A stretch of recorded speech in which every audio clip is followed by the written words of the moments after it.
Thanks for booking a trip with Horizons Adventures. Now it's time to pack.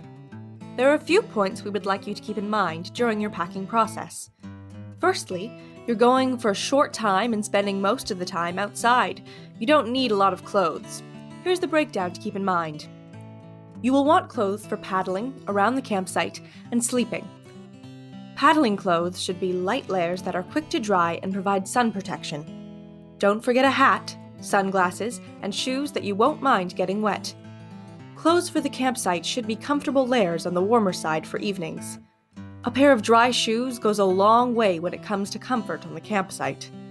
Bring a rain and wind-proof jacket as well as a toque in case the weather takes a turn. For sleeping, a sleeping bag will provide ample warmth. Sleeping in light layers is a good idea. Bring a pair of socks for cooler nights. Sea kayaks have a few quirky characteristics. Firstly, sea kayaks are narrow, and secondly, sea kayaks get wet. Packing your personal items in small ditty bags will help you to maximize the narrow space.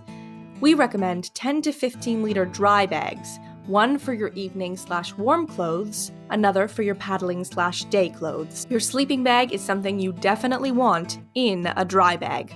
We also ask that you do not bring a sleeping bag that cannot fit into a 10 or 15 liter compression bag, as it might not fit in the hatch.